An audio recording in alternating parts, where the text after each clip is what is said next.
Johnny Trek here. Today I'm in Victoria, Canada, and here are a few things you can do and eat while here. These 10 things are not in any specific order or ranking. Number 10. Every tourist book and website will tell you to visit Fisherman's Wharf. It is very charming and cute here, but it is very small.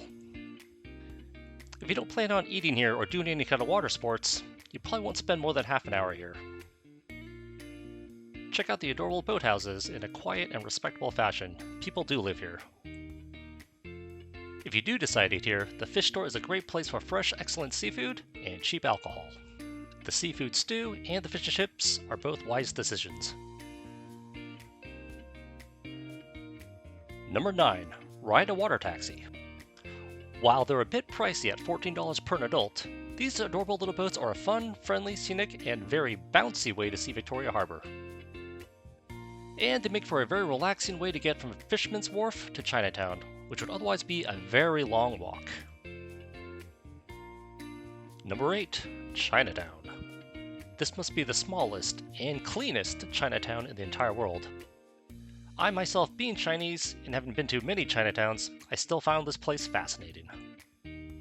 There are lots of shops and places to eat. Number 8.5. This is Fantan Alley, the most narrow street in British Columbia, and one of the most overrated tourist sites ever. Yes, it's narrow, it's historic, it's kinda cute, but it's mainly just some expensive touristy shops.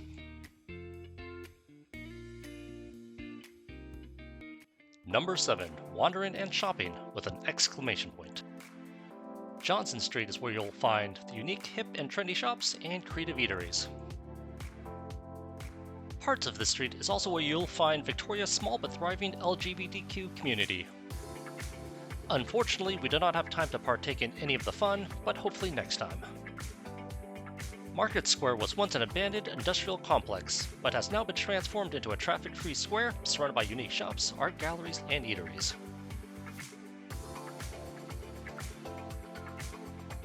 Government Street is the heart and soul of Victoria.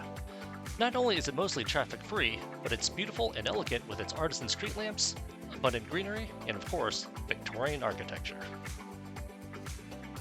Whether it's eating or shopping, you'll find plenty of ways to spend your money here. Speaking of eating, Bard & Banker has some great fish and chips. Number 6. Victoria Harbor.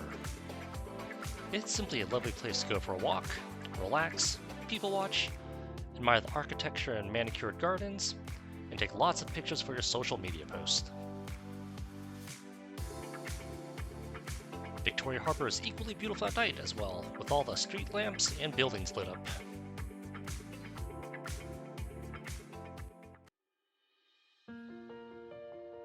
Number 5. Malahat Skywalk. Located about 30 minutes northwest of Victoria is this incredibly beautiful nature walk that eases you into British Columbia's lovely deep green forests. And don't worry, the walk is mostly flat, easy, and fun. The tower itself takes you 250 meters above sea level for some amazing panoramic views of the surrounding forests and Saanich water inlet. Please note there's not an elevator here, but the ascent up is very gradual and an easy walk.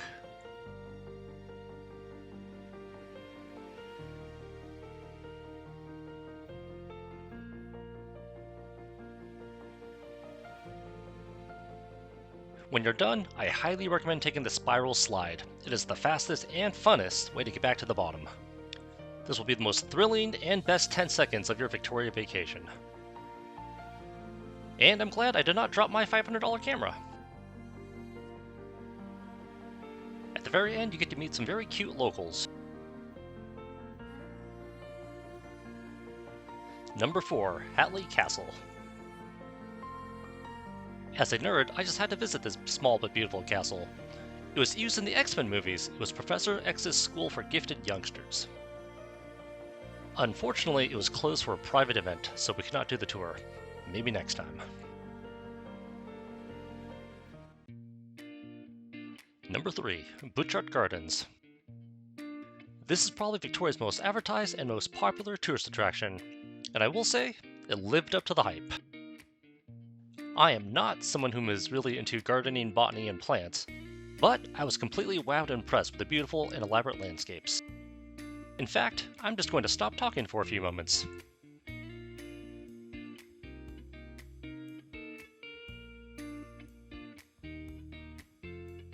Be prepared to spend at least a couple hours here. Even longer if you're traveling with a social media addict, such as yours truly. Number 2. Beacon Hill Park is not quite as nice as Butchart Gardens, but it's public and it's free.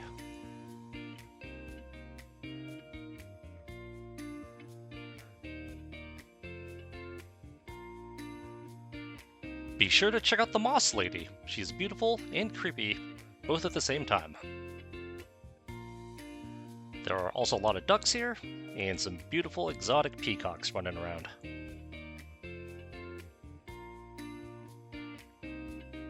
And don't miss the world's tallest freestanding totem pole. It's 127 feet tall.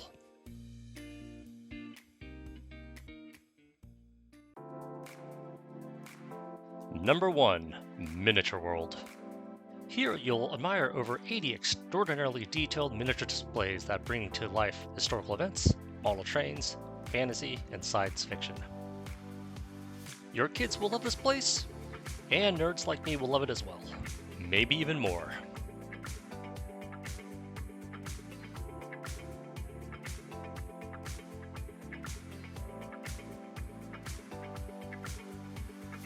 And that wraps up my 3 days and 2 nights here in beautiful Victoria, Canada. For you foodies, be sure to check out my other video, 6 Places to Eat in Victoria, Canada. For more details, check out my website, johnnetrekkie.com.